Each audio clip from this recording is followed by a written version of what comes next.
YouTube. In this video, we'll be taking a look at how to start music automatically in Android Auto for the Samsung Galaxy S26 Ultra. This will work for the S26 Ultra, S26, and the S26 Plus as well. If you like this kind of content or find this kind of content helpful, leave a message down below. Don't forget to subscribe, and thanks for watching. So if you want to start music automatically on your S26 device, thankfully, it's pretty easy to do so. The first thing that you want to do is actually jump into your settings. Once you're in your settings, you want to scroll down and you want to look for connected devices. And then from there, what you want to do is hit connected devices. From there, what you want to do is scroll down and you want to look for Android Auto. And then from there, you want to hit Android Auto.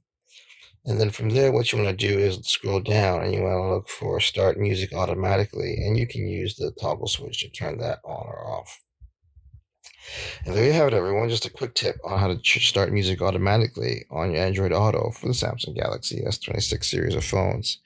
If you like this kind of content or find this kind of content helpful, leave a message down below. Don't forget to subscribe. And thanks for